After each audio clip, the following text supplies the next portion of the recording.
¿Cómo están, amigos del canal del Congreso? Un gusto estar con ustedes. Continuamos con nuestras entrevistas relacionadas al próximo fallo que emitirá la Corte Internacional de Justicia de La Haya respecto al diferendo marítimo entre el Perú y Chile. En esta oportunidad nos acompaña ya en nuestros estudios el almirante Jorge Bruset Barrios, presidente del Consejo Directivo del Grupo Basadre y vicepresidente a la vez del Instituto de Estudios Histórico-Marítimos del Perú. Almirante, muchas gracias por estar con nosotros. Un placer y un saludo muy respetuoso a todos los televidentes de este canal del Congreso. Almirante, lo hemos convocado a usted porque queremos que nos haga un estudio y una explicación técnica de lo que significa el haber acudido hace 6 años a la Corte de La Haya y por qué los fundamentos peruanos tienen asidero frente a la postura chilena de estos 37.900 kilómetros cuadrados en disputa. Yo primero quisiera recordar a un gran amigo ya desaparecido, luchador por el tema marítimo, el embajador Alfonso Arias Schereiber. Y él se hacía y decía una pregunta muy simple. Habría que preguntarle al mundo cuál es la razón para la que Chile pretenda tener frente a Arica 200 millas, dejando casi a Tacna, en el Perú, casi sin mar. De allí viene una inequidad y una desproporción en la repartición que el derecho internacional recoge en reglas generales establecidas en la Convención sobre el Derecho del Mar cómo debe ser el comportamiento de los países que tienen una característica de la costa que hacen que se superpongan sus proyecciones marítimas. Y es ahí donde se inicia básicamente todo este tema a través de nuestra Cancillería. Y hecho que no, digamos, no data de ahora, ¿no? Sino que ya estos temas respecto a esta diferencia de mar a la altura, por ejemplo, de Arequipa, que tiene nuestro país con las 200 millas, y Tacna, como usted lo ha mostrado, se le han hecho saber a Chile de manera oficial desde la época del año 80. Efectivamente. La Convención sobre el Derecho del Mar se terminó de negociar en el año 80 y se firmó en Jamaica en el año 82. Y fue ahí donde Alfonso Arias Schereiber hizo toda una referencia sobre la posición peruana debido al statu quo transitorio que tenemos en aplicación de los instrumentos del 52-54 en adelante, que Chile reclama que fueron los tratados de fronteras marítimas que fijaron la línea desde ese entonces, que es básicamente la diferencia fundamental planteada ante la Corte. Para el Perú son tratados de carácter administrativo pesquero y que durante la evolución del derecho del mar, es decir, en el año 52 y 54 no había un reconocimiento universal de las 200 millas, esto se aplica a partir de la entrada en vigor de la Convención sobre el Derecho del Mar en noviembre de 1994. Para el mundo, antes no existían las 200 millas. Algunos países como el Perú, Ecuador y Chile reclamaban, pero no había un reconocimiento universal sobre el particular. Del 80 a esta época han pasado ya casi 30 años, ¿verdad? ¿Cuánto se ha avanzado con esta presencia peruana ante la Corte de La Haya y con la sustentación que ha dado el Perú y Chile? Primero con la demanda, con la memoria, la contramemoria y finalmente las exposiciones orales. ¿Cuál es el balance que tiene usted sobre esto? Yo he sido testigo de parte que en el año 1986 me desempeñaba como presidente de la Comisión Técnica Peruana para la culminación de las obras que, en función del Tratado del 29, Chile construyó en el puerto de Arica. Y fui testigo cuando el embajador Wagner, en aquel entonces ministro de Relaciones Exteriores, en una conversación le hizo saber al ministro del Valle, ministro de Relaciones Exteriores de Chile, que con la finalización de los compromisos pendientes del 29 no se cerraba totalmente nuestros problemas fronterizos, que estaba pendiente el tema marítimo. Y en esa oportunidad, un gran embajador también desaparecido, Juan Miguel Bácula, acudió a la Cancillería chilena para explicar que dentro de la evolución del derecho del mar y que recogiendo el espíritu de la Convención de 1982, deberíamos ver la forma de llegar a un acuerdo para establecer la frontera marítima. Lo que teníamos hasta ahora es un límite transitorio que el Perú ha respetado, que si bien es cierto son aguas que al Perú le pertenecen, pero que están bajo soberanía chilena. Y el fallo debe determinar finalmente a quién pertenecen las aguas frente a las costas de Tacna y Arica. Y lo que sería importante recordar es la postura peruana, ¿verdad? Que ya desde esa época ha sido esbozada respecto a esta línea bisectriz que sostiene el Perú, mientras que Chile habla de paralelos.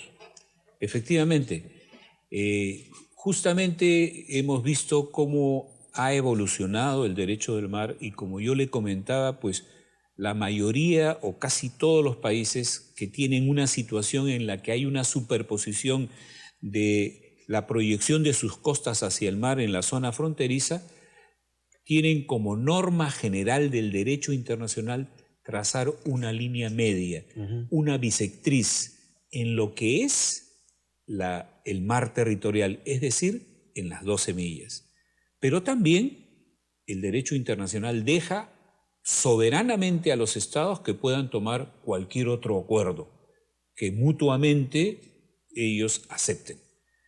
Pero a partir de la milla 12 hasta la milla 200, en lo que se compone, como ya le mencioné, la zona económica y la plataforma continental, el derecho internacional establece la aplicación de un principio de equidad, que no necesariamente es la línea bisectriz ni la línea media, sino entran en juego una serie de factores que le llaman circunstancias especiales o de carácter económico e histórico, que eso debe haber analizado la Corte durante este proceso y en el fallo llegaremos definitivamente a saber qué nos corresponde de esa zona económica exclusiva. ¿Y esta línea de equidad de la cual habla usted podría ser la que resuelva justamente la Corte Internacional de Justicia de La Haya? De hecho, la Corte Internacional va a trazar una frontera marítima que nunca ha existido entre Perú y Chile.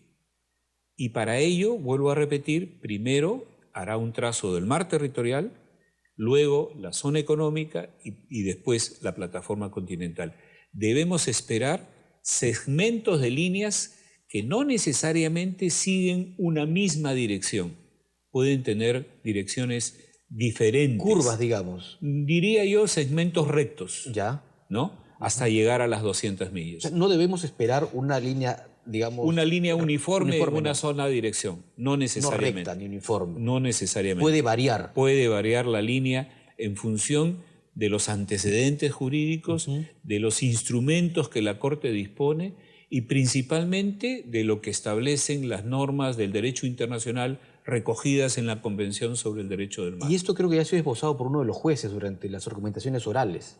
Efectivamente, efectivamente. Como le manifesté, el juez marroquí hizo esa pregunta, ¿no es cierto?, para que los países sustenten cómo es que podían haber definido la frontera marítima hasta las 200 millas si en aquel entonces no existían esos espacios para el mundo en general. Correcto. Bajo todos estos antecedentes, almirante Jorge Bruset, ¿cómo debemos esperar el fallo este lunes 27? Con mucha serenidad, con paciencia.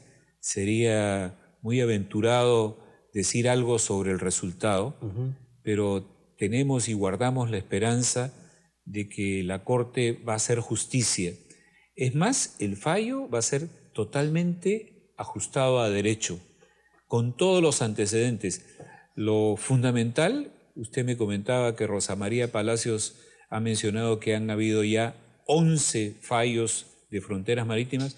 Yo tengo información de que hay más de 20 casos que la Corte ha visto a lo largo del tiempo y en todos ellos la Corte ha fundamentado su juicio en aspectos de carácter técnico y jurídico, ajustados a derecho, y ha ido creando una jurisprudencia que nos da la esperanza de que la Corte, en base a esas reglas que ella misma ha establecido en el tiempo, pues dé una solución que en gran medida debe favorecer al Perú, Es lo que yo pienso de manera personal. Y eso esperamos todos.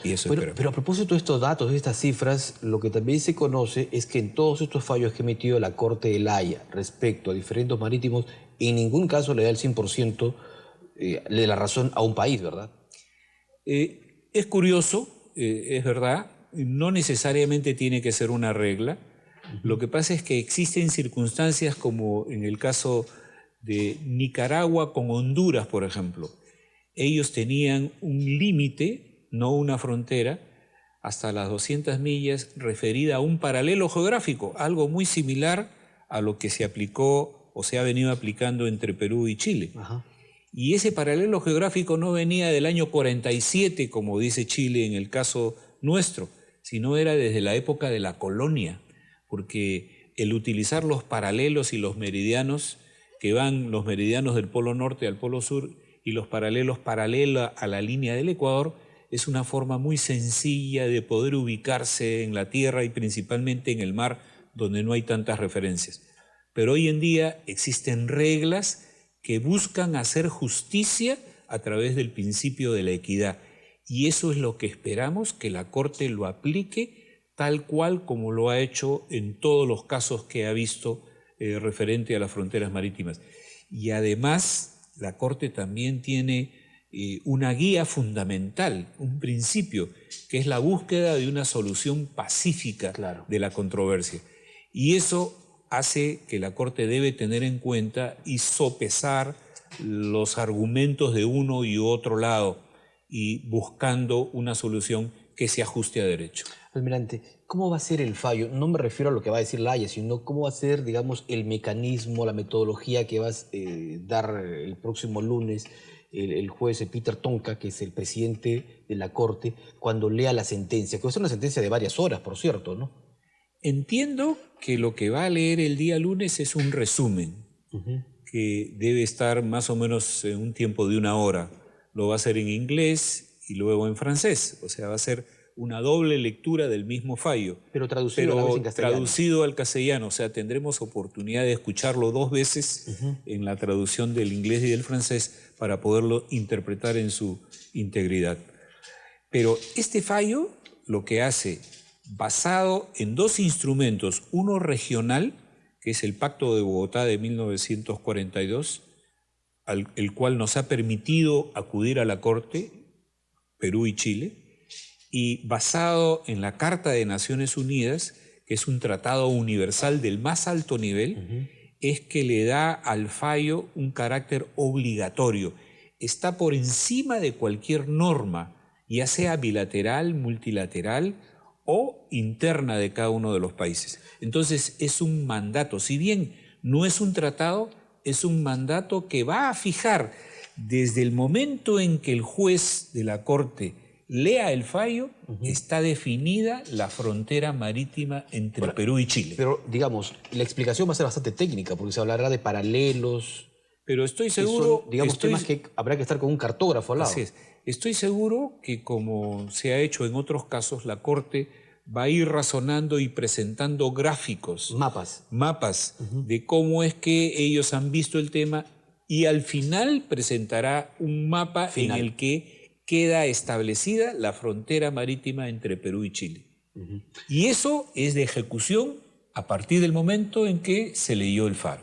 Una pregunta a un marino.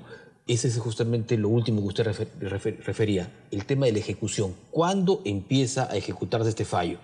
La frontera queda establecida al momento del término de la lectura del fallo. Y como somos optimistas, ¿qué significa esto? ¿Que las embarcaciones chilenas van a tener que retroceder de inmediato? Exactamente.